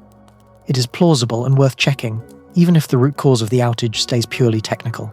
The test is simple to state and slow to execute. Audit identities and configs created during the event. Compare infrastructure to code. Rebuild and verify the supply chain. Sweep data paths for staging behavior. Freeze and study logs. None of this needs drama. It needs patience. If you find nothing, you earn real confidence rather than vibes. If you find a thread, pull it without shame. Attackers count on the embarrassment economy, the fear that a company will hide a secondary breach to avoid headlines. Turn that fear around. Publish what you learn in enough detail that your customers and peers become harder targets tomorrow. That is how you defeat chaos as cover. You turn fog into a case study, and you make the next intruder wish the lights had stayed on. Before the cloud, before apps and dashboards, the internet is glass, hair-thin fibers bundled into ropes, armored in steel, laid across the seabed from beach to beach. Every message you send becomes light and races through that glass faster than any plane could carry it. It feels weightless until the day the ocean reminds you it is heavy. In early March, 3 major routes in the Mediterranean blinked.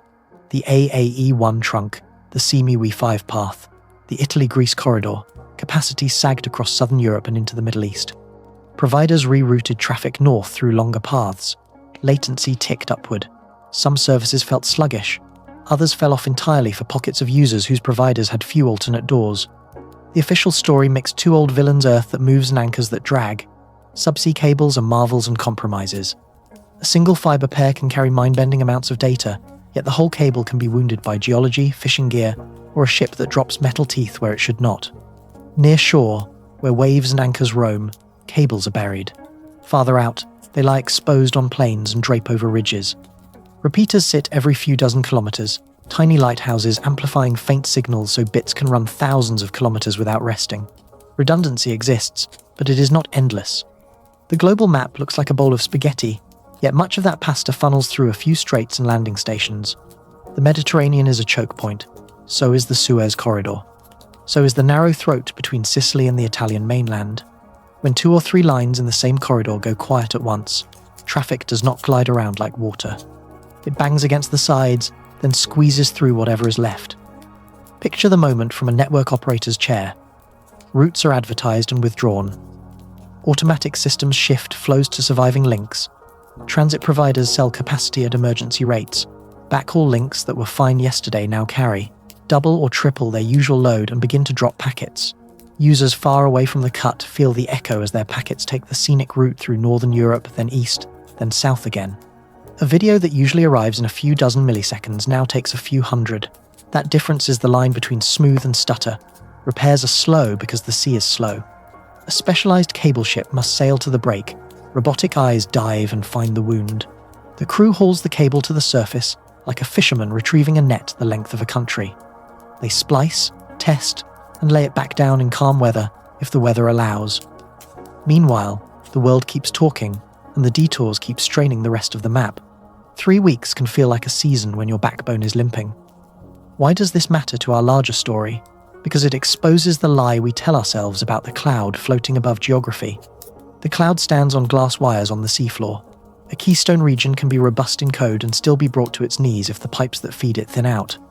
A payment system can have perfect failovers and still time out if its path to a partner crosses a wounded sea. Software resilience fails if network geography is ignored. The cuts also teach a lesson about correlated risk. Earthquakes travel along faults, storms fill entire basins, shipping lanes, cluster. If 3 cables share a shelf or a strait, they share fate. On calm days, sharing looks efficient.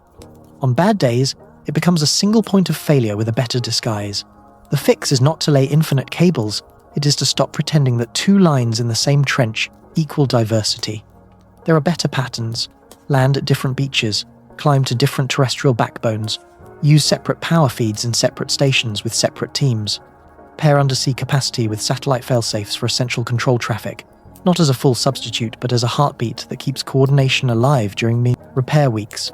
Teach critical services to be patient with long path detours by tolerating higher latency without melting down. Graceful slowness beats total silence. What does this look like for you? A person who just wants a world that loads? Choose providers who publish their network maps and talk plainly about their alternate routes. If your business depends on a link to another continent, ask how many physically distinct corridors that link can take and how those paths are tested. Reward transparency. It correlates with survival. The ocean is not malicious, it is indifferent. Anchors drop, seafloors shift, storms roll over shallows where cables hug the sand. The lesson is not fear, it is respect. The modern internet is a cathedral built on glass threads. When they snap, the sound is a silence that crosses a hemisphere. Here is the thread that ties back to our week of double darkness. Fragility is layered. Cloud regions falter when control planes tangle. Telescopes go blind when the sun floods the frame. And somewhere under blue water, a ship hauls a wounded cable back into daylight while packets search for a path. None of these failures care about the others, but when they rhyme, we notice. The remedy is the same across them all. Map the real dependencies. Separate the keystones. Drill the bad weeks before they arrive. Under a kilometre of Antarctic ice, a lattice of glass spheres waits in the dark. One September night, one sphere blinked, then another, then a ribbon of blue raced through the ice. A single neutrino had slammed into an atom and lit up 1 billion tons of frozen water. The alert rolled across the world. A messenger had arrived from very far away carrying energy that dwarfs anything we can make on Earth. Neutrinos are the universe's quiet spies. Trillions pass through your body every second and almost none ever touch you. They ignore magnetic fields, they ignore ordinary matter, they cross galaxies as if they were empty rooms. When one finally collides inside a detector like Ice Cube, we get a precious clue about a catastrophe out there. Think exploding stars, black holes whipping matter into jets that scream near the speed of light, cosmic engines that make our machines look like toys. This event was a bruiser, roughly 290 tera-electron volts by the best reconstruction. For scale, the largest collider humans have built reaches the single-digit tera-electron volt range. The neutrino that reached Antarctica carried tens of thousands of times more punch, and it did so without asking permission from any wall, magnet, or atmosphere. How do we know anything about it, beyond a flash in ice? The trick is Cherenkov light. When a charged particle born from the neutrino's impact sprints through clear ice faster than light can travel in that medium, it emits a sharp cone of blue. Thousands of optical modules time those photons to the billionth of a second. With enough hits, software draws a track and points back to a patch of sky. Not a pinpoint, a patch measured in square degrees. Like being told the fire is somewhere in your city but not on which street. So telescopes swung. Optical scopes searched for a fresh supernova. Gamma-ray eyes watched for a burst. Radio arrays scanned for a flaring blazar. Many found nothing obvious. That happens more often than you think because the universe is loud in many bands we barely cover, and because neutrino astronomy is still young. Sometimes the culprit goes quiet before we look. Sometimes it never makes light we can see. Sometimes dust hides it. Sometimes the source is so far that only the neutrino made the trip with its story intact. Why tell this tale in the middle of an investigation about outages and blind spots? Because the neutrino story is the purest version of the same lesson. Something huge happened. Our instruments caught only one note. We reconstructed the shape of the song from that note, and then we went looking for the band. Most of the time, we are late. Many times we are deaf. Occasionally we get lucky, and the sky sings in chorus across neutrinos, light, and gravitational waves. Those are the days when physics leaps forward. Could the neutrino have anything to do with our digital mystery? No. The link here is metaphor, not mechanism. The particle did not shake routers. It did remind us that nature fires events at all hours whether or not we are watching. It reminded us that awareness is built, not assumed. Without the patience to drill thousands of holes in Antarctic ice and listen for years, this message would have passed through the planet unnoticed. The science it unlocks is worth the patience. If a neutrino lines up with a galaxy that suddenly brightens in gamma rays, we can tag a blazar as a particle accelerator. If it lines up with a star being torn apart by a black hole, we can study tidal disruption in a new way. If a burst of neutrinos arrives hours before a visible supernova, we can watch a star die from the inside out. One messenger opens the door, 2 or 3 messengers solve the room. This is where the future gets exciting. Bigger arrays under Antarctic ice, sibling detectors in deep ocean water, radio antennas that can hear giant air showers from the most extreme cosmic rays. The goal is simple and ambitious. Shrink the directional blur, catch more events. Cut the time from alert to follow up so telescopes can point within minutes rather than hours. Each improvement turns more ghosts into maps. There is a human rhythm here that mirrors our other stories. People build instruments, wait quietly, and then jump when the pager goes off. They wire observatories on different continents to share alerts within seconds. They accept that most nights bring nothing, and that on some nights a single photon or a single blue streak in ice is the whole show. Patience and readiness are not opposites, they are partners. So hold this image. A ghost particle crossed the cosmos, threaded our planet, and lit a path we could see only because we prepared years in advance. That is the same posture we need for every blind spot that unnerves us. Prepare long before the moment, share alerts when the moment arrives. Compare notes across domains, so one lonely signal can become a story we actually understand. The universe will keep knocking. Most knocks will be too soft for us to hear. Some will be loud enough to wake the whole neighborhood.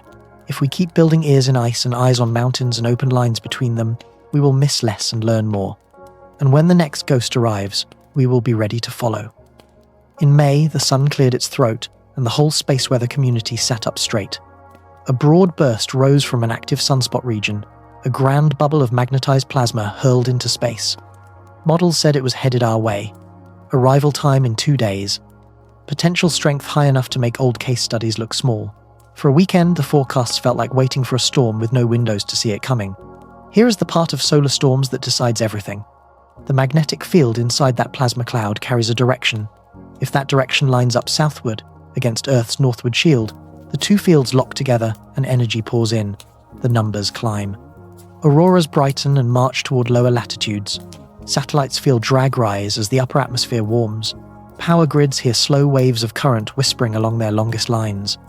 If the field arrives with a kinder orientation, the storm still taps the door, but the hinges hold. During that May event, something lucky happened in transit. A smaller ejection from the day before mingled with the larger cloud. Their fields rotated and partially cancelled. The edge that would have bit deepest softened just enough. When the front struck, the dials jumped, but not to the scary end of the scale. Auroras danced far from home. A few satellites reported temporary hiccups. Navigation accuracy drifted for hours. By midweek, the quiet returned, and operators exhaled. Think about the preparation that kicked in before impact. Satellite teams turned sensitive instruments away from the wind and switched on safe modes that trade science for survival. Orbit managers raised altitudes on a few low-flying spacecraft to offset the drag that was coming. Airlines rerouted polar flights to lower radiation lanes and more reliable radio paths. Grid operators stood up crews to watch transformers and, if needed, temporarily rewire flows to keep long lines from picking up unwanted current. None of this is panic. It is a playbook drilled for years because the sun does not care about our convenience. Now imagine a different roll of the dice, a slightly stronger field, a rotation the other way, a direct hit instead of a glancing blow. We do not need to tell horror stories to make the point. Days of degraded satellite service would ripple through weather forecasts, precision agriculture, logistics, and emergency communications. Timing signals that flow from space to synchronize financial trades and cellular handoffs would wobble. That is why prudent systems use local clocks as well as satellite time. Power grids in high-latitude countries would face their hardest test, and a handful of unlucky transformers could suffer damage that takes months to replace. The lesson is not fear. It is respect for a star that runs on fusion and tantrums. What does solar maximum change for the year we are living through? It raises the base rate of surprises. More sunspots means more flares and more plasma clouds. Most miss, some graze us, a few line up perfectly. That is the cycle. Our job is to shave the tails of the outcome curve by hardening what we can and by practicing responses that turn drama into routine. Here are habits that pay rent. Build satellite constellations with graceful, safe modes that can be entered quickly and exited cleanly, because limping back to life can do more harm than the storm. Put critical ground systems on holdover clocks so they can ride out a day or two of shaky space timing without losing their minds. Teach long-haul networks to route around polar regions when the ionosphere is churning. Add devices to grids that block the slow waves a storm induces, and test those devices under real load rather than in conference slides. There is a quieter habit too. Speak clearly about uncertainty. Space weather forecasts are good but not perfect. Arrival windows have error bars. Field orientation can flip late. When teams tell the public what they know and what they do not, people make calmer choices. When leaders pretend certainty, they set themselves up for either embarrassment or an overreaction. So how does this near miss fold back into our running story about blind spots and coincidences? It gives context. The week of a cloud stumble and a cosmic blackout lived inside a larger season when the sun is simply more active. Elevated risk in the background does not make the events related. It makes the world noisier, which can amplify how coincidences feel. It also makes the case for boring upgrades much stronger. Weather from the sun will visit us again. The better we prepare, the less each visit decides our day. Could a future storm land on the same day that a critical region hiccups and a rare object slips behind the sundae? It could. The remedy is not a grand theory. It is a checklist and a culture. Harden the pieces that fail loudest. Train the handoffs between teams and domains. Keep the public looped in so that a storm feels like weather with umbrellas, not rumour with candles. The May storm blinked and let us pass. The next one may not. This is not a cue for dread. It is a cue for rehearsal. When the sun growls again, we want to be the species that closes the shutters without drama, keeps the lights on, and keeps watching the sky. On a warm weekday in July, the thinking layer blinked. Not your phone, not your fibre. The cognitive utility that thousands of products lean on simply stopped answering. For almost 8 hours, chat assistants stalled, code co-pilots stared back, content filters stood down, and help desks discovered how much work had been handed to machines. It was not a dramatic cyber siege. It was a quiet fault in authentication that rippled outward until everything that depended on a simple yes or no forgot how to speak. The shape of the failure felt familiar. A database migration in the identity path introduced a subtle bug that only appeared at scale. Requests hit the gatekeeper, waited too long, and then waited again because clients retried in unison. Timeouts created a tide. The tide pushed other services past their comfort zones. Dashboards flashed red. Engineers cut over, rolled back, restored from backups, and nursed the pipeline back to health. The root cause lived in a few lines of code. The blast radius lived everywhere those lines mattered. What made this outage different was the kind of silence it created. When storage falters, you see missing files. When networks falter, you see spinning wheels. When the thinking layer falters, products lose judgment. A moderator that flags dangerous content goes off duty. A tutor that adapts to a student's confusion locks up. A developer tool that completes functions leaves a blinking cursor, and a human who has not written boilerplate in a year. Nothing breaks in a shower of glass. Things that were almost magic feel like smoke that refuses to rise. Artificial intelligence is now infrastructure. It sits between users and data the way power sits between outlets and lamps. Teams build entire features on the assumption that a prompt will return an answer in a second or two. They stash business rules in prompts. They lean on models to explain decisions to customers. They design support flows around automated triage. All of this is rational on a good day. On a bad one, people discover which decisions had no plan B. So what does graceful degradation look like when the missing piece is cognition? First, timeouts with manners. If the thinking layer does not answer within a few heartbeats, show a fast, honest message and fall back. In customer support, that fallback might be a static decision tree with the top 10 fixes. In developer tools, it might be a local template library for common patterns. In education, it might be a pre-written hint bank keyed to the student's last milestone. Silence is the enemy. A clear read-only mode is a friend. Second, cache the boring brains. Many AI calls repeat the same analysis with only tiny differences. Pre-compute summaries where you can and store them. The cache becomes a bridge when the model is away. It will not cover every edge case, but it will carry the middle of the bell curve, where most users live. Third, move a sliver of intelligence to the device. Tiny models on phones and laptops cannot do everything, yet they can handle safe, local tasks. Redact an email thread before it leaves the device. Suggest a reply from a small library when the network is shaky. Run a lightweight classifier to catch obvious policy violations while the heavy model naps. Think of this as a pilot light that keeps the system warm. Fourth, unbundle identity from cognition where possible. If the outage starts at authentication, the entire cognitive stack stops. Short-lived local tokens can allow a few minutes of continued operation with lower risk. Rate limit those tokens and log their use so audits stay clean. The goal is not to let chaos run free.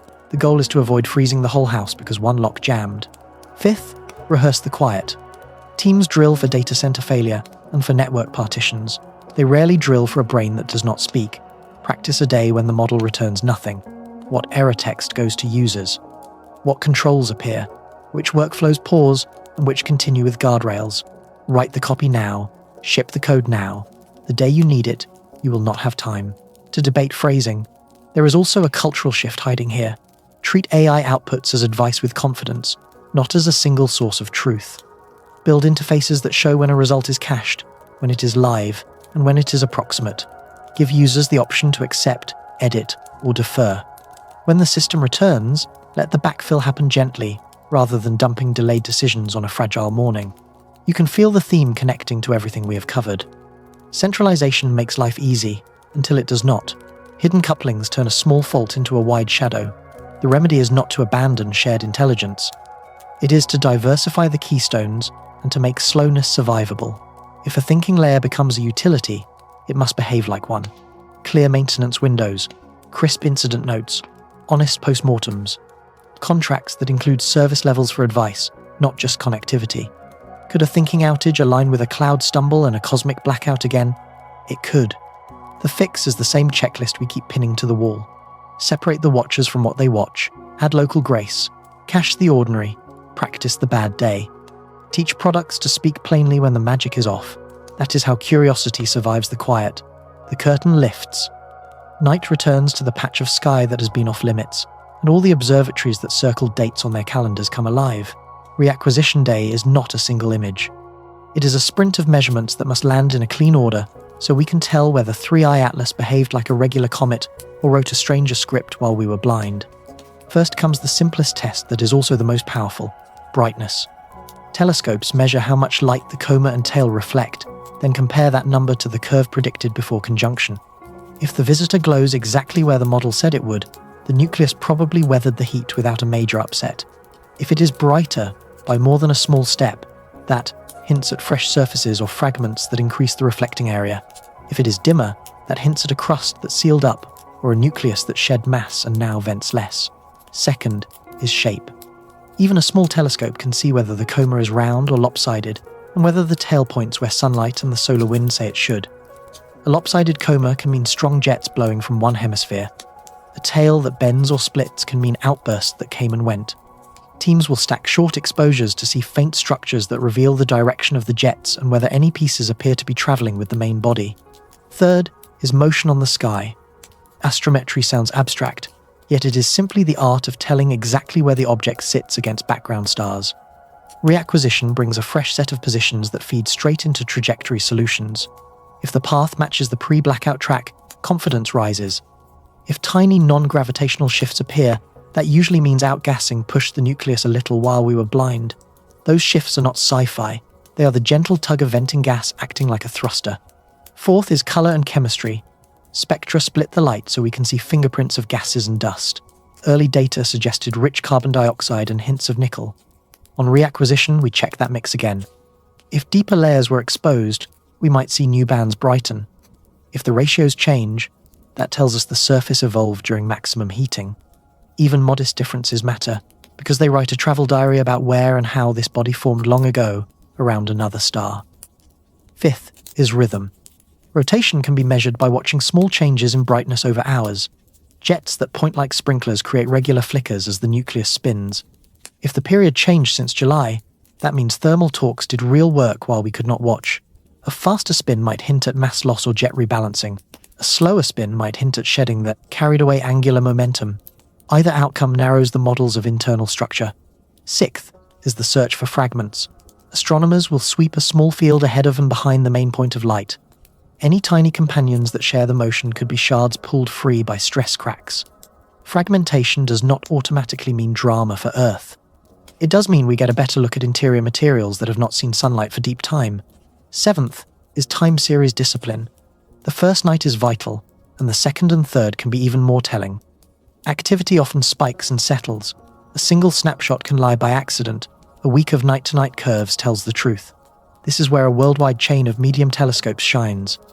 When sunrise steals the object from one longitude, another picks it up without a gap. The playbook extends beyond big observatories. Skilled amateurs with good optics can track brightness and tail direction. then share numbers through open networks so professional teams can prioritize. Follow-up. Citizen data is not a toy. It keeps the cadence tight and the map of the sky broad. What outcomes change the story most? A brightness jump with a misshapen coma suggests surface failure during the blackout. A tail with kinks or multiple filaments suggests outbursts. A measurable non-gravitational tweak suggests vigorous venting. A clean match to the model suggests an ordinary passage that still gives us precious chemistry from an alien nursery. Each outcome is interesting, and none requires wild leaps. Discipline still rules. If someone claims a dramatic fragment storm, we ask where the points are on the sky and whether multiple observers see them. If someone claims exotic acceleration, we ask for the residuals that show the fit improved when gentle thrust was added. If someone claims a chemical surprise, we ask for a spectrum with calibration stars taken the same night. The more exciting the claim, the more the receipts must sing. Reacquisition day is not an ending. It is the moment we stitch before and after into a single arc.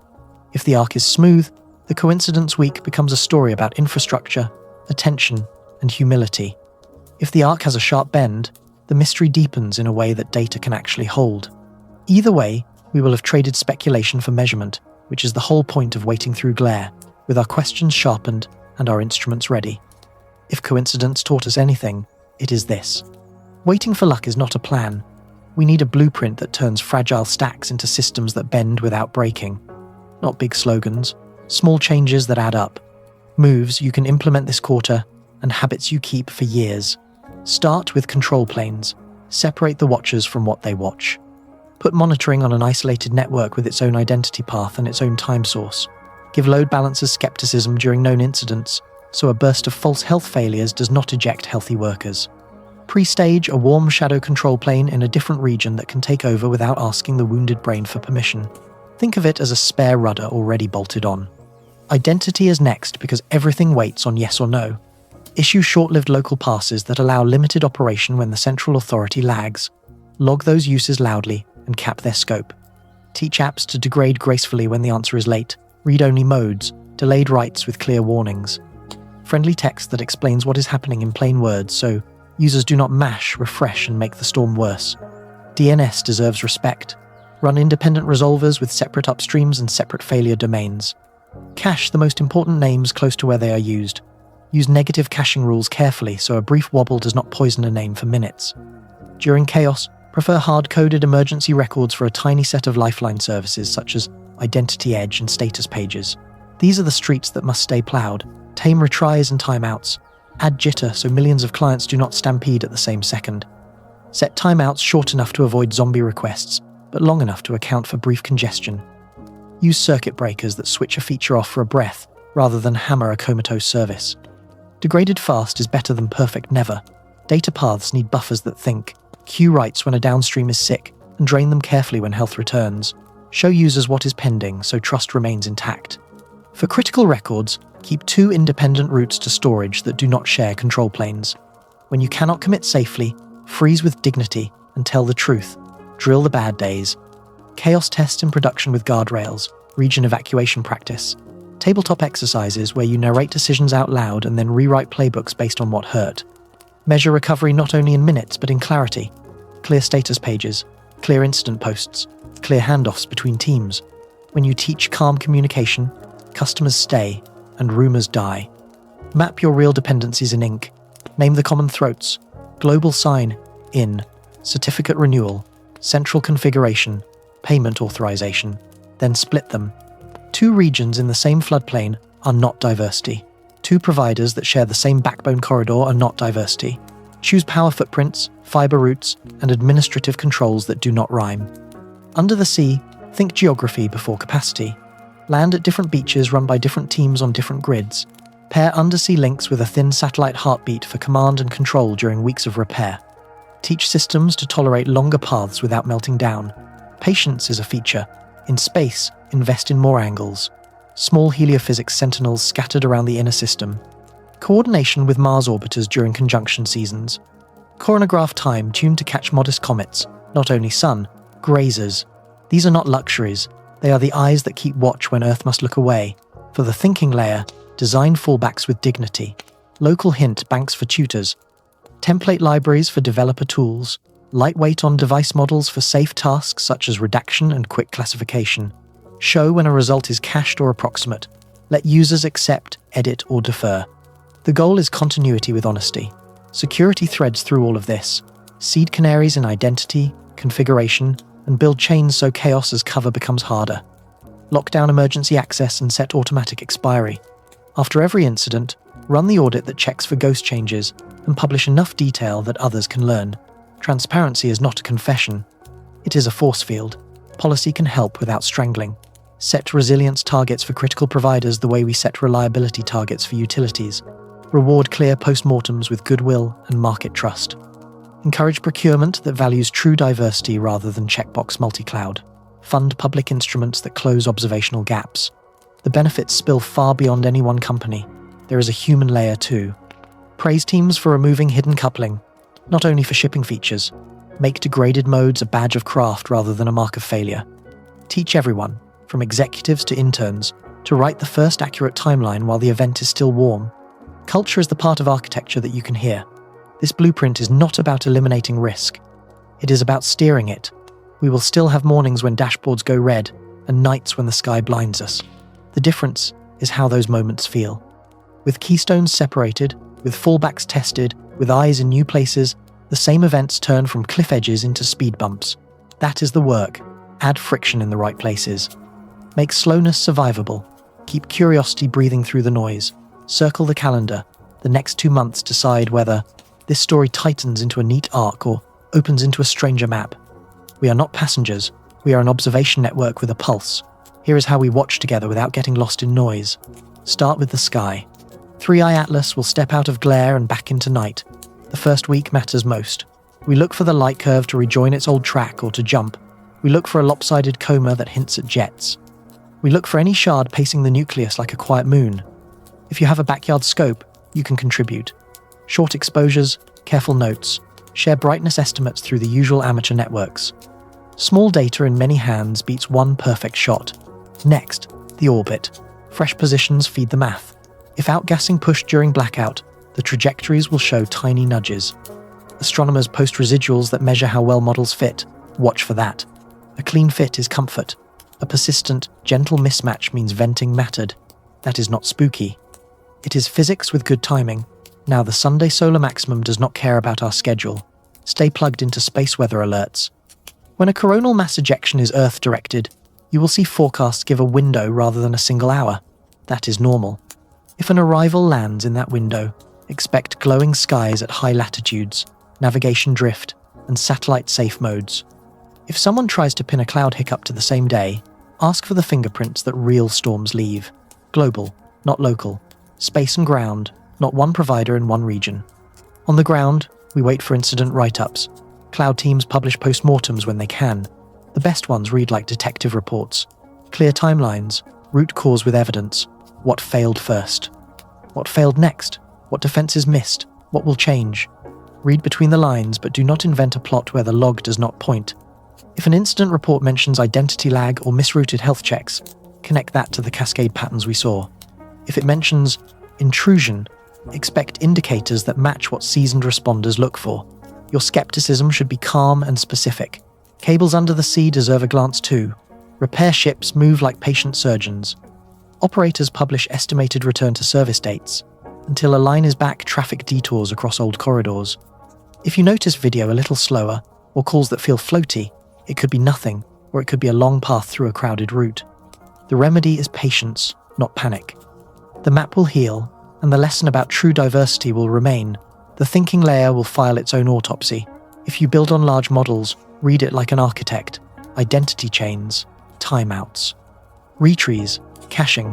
Where could your product bend instead of snap if that gate stalls again? Ship the fix now, not after the next headline. Nothing is more viral than software that stays graceful when the magic is on break. Here is a practical checklist you can tape to your screen. When a claim drops, ask 5 questions. What exactly happened? When did it start? Where is the mechanism? What are the predicted footprints? Who else saw them? If any answer is hand-waving, set the claim aside and wait for better light. Curiosity is not the same as appetite for spectacle. Community matters in the quiet hours. If you run a telescope club, Set up a handoff schedule so the object is watched across time zones. If you work in ops, run a brown bag to share what a healthy status page looks like and why clear language beats vague comfort. If you teach, turn this case into a class on how science and engineering separate drama from data.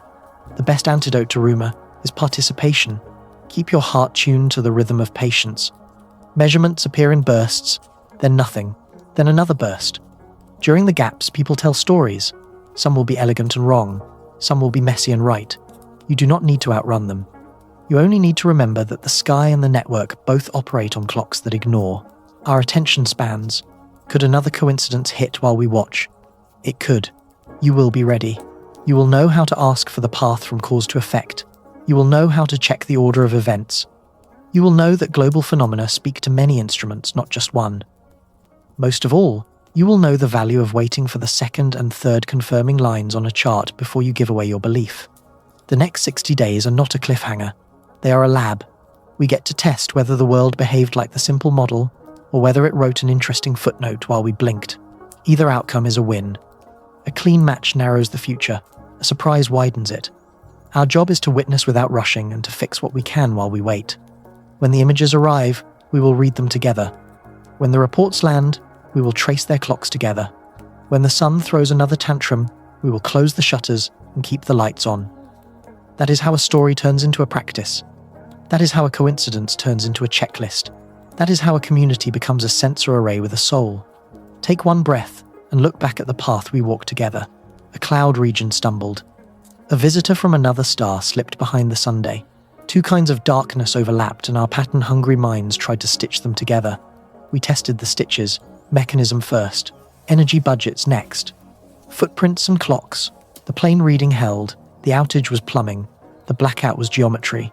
The overlap was a lesson in fragility and focus, not a secret handshake between cosmos and code. That lesson is not small. It says our awareness is stitched from partial views, and those stitches are the real work.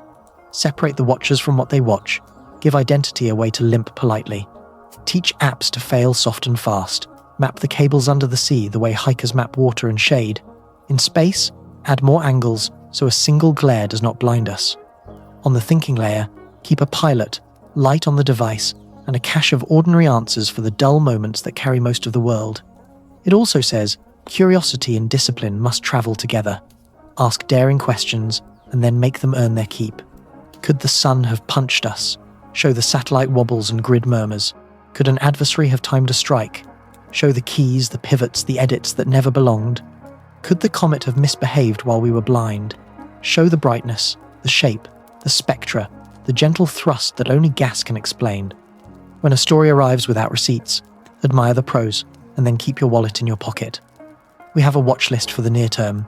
Reacquisition nights that check brightness and tail. Residuals that reveal gentle pushes. Solar alerts that tell us when to close shutters without drama. Postmortems that either settle nerves or open new cases. Quiet drills that make the next rough morning feel like a practice stretch rather than a sprint through smoke. None of that is glamorous. All of it pays rent when attention is scarce and rumor is loud. There is a deeper why under the calendar. We are a species that builds instruments to extend our senses and cultures to extend our memory. Every outage teaches systems thinking. Every interstellar visitor teaches planetary history written in ice and dust. Every neutrino teaches patience. We do not own certainty. We do own the habit of testing our best ideas against the world, until the world either nods or laughs. Both outcomes are gifts. So here is the invitation as we close. Stay in the investigation with us. Support the projects that add new eyes and steadier hands. Ask the 5 plain questions whenever a headline tries to sell awe without evidence.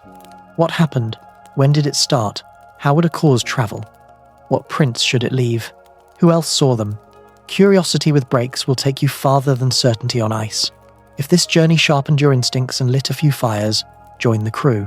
Like so, the next chapter finds you. Subscribe so you are on the front line when the first post-glare images drop. Share this with the one friend who never stops asking why. Add a comment with where you are watching from and what the sky looks like tonight. A community that compares notes beats a crowd that trades rumors. The truth is both humbling and thrilling. The universe is not obligated to warn us. Technology is not obligated to be flawless. Blind spots will return. Outages will happen. Visitors from other stars will appear and vanish behind the Sunday. Our job is to make each return less costly and each visit more illuminating. When darkness overlaps, we do not panic. We measure, we coordinate, we speak plainly. We keep building the stitches that turn partial views into a world worth trusting. Keep your eyes on the sky and your hands on the controls. Keep a list of questions in your pocket and a habit of checking twice before believing once. In the months ahead, we will trade speculation for measurement, coincidence for preparation, and noise for signal.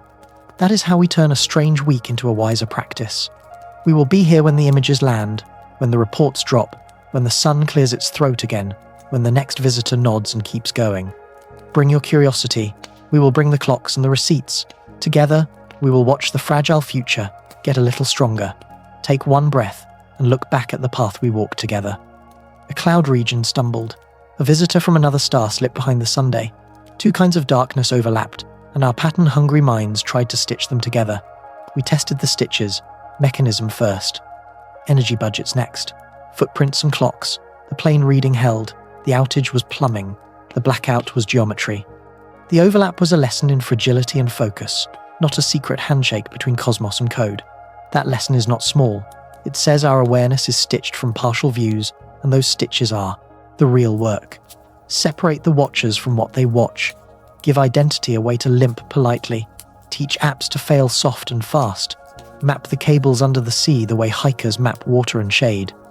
In space, add more angles so a single glare does not blind us.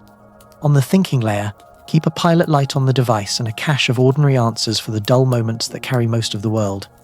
It also says, curiosity and discipline must travel together. Ask daring questions and then make them earn their keep.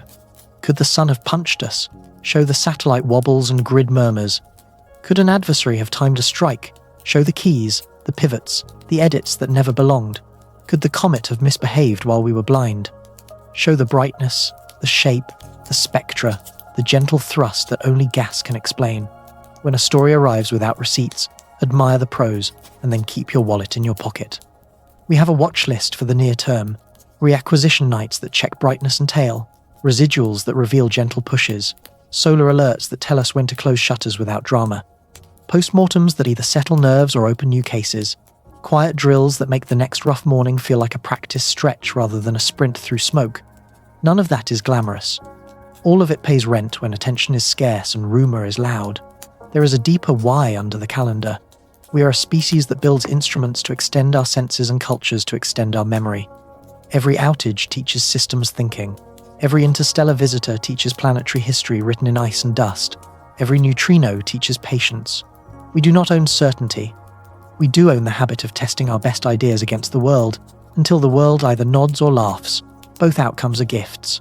So here is the invitation as we close. Stay in the investigation with us. Support the projects that add new eyes and steadier hands. Ask the 5 plain questions whenever the headline tries to sell awe without evidence. What happened? When did it start? How would a cause travel? What prints should it leave? Who else saw them? Curiosity with brakes will take you farther than certainty on ice. If this journey sharpened your instincts and lit a few fires, join the crew. Like so, the next chapter finds you. Subscribe so you are on the front line when the first post-glare images drop. Share this with the one friend who never stops asking why. Add a comment with where you are watching from and what the sky looks like tonight. A community that compares notes beats a crowd that trades rumors. The truth is both humbling and thrilling. The universe is not obligated to warn us. Technology is not obligated to be flawless. Blind spots will return. Outages will happen. Visitors from other stars will appear and vanish behind the Sunday. Our job is to make each return less costly and each visit more illuminating. When darkness overlaps, we do not panic. We measure. We coordinate. We speak plainly. We keep building the stitches that turn partial views into a world worth trusting. Keep your eyes on the sky and your hands on the controls. Keep a list of questions in your pocket and a habit of checking twice before believing once. In the months ahead, we will trade speculation for measurement, coincidence for preparation, and noise for signal. That is how we turn a strange week into a wiser practice. We will be here when the images land, when the reports drop, when the sun clears its throat again, when the next visitor nods and keeps going. Bring your curiosity. We will bring the clocks and the receipts. Together, we will watch the fragile future get a little stronger.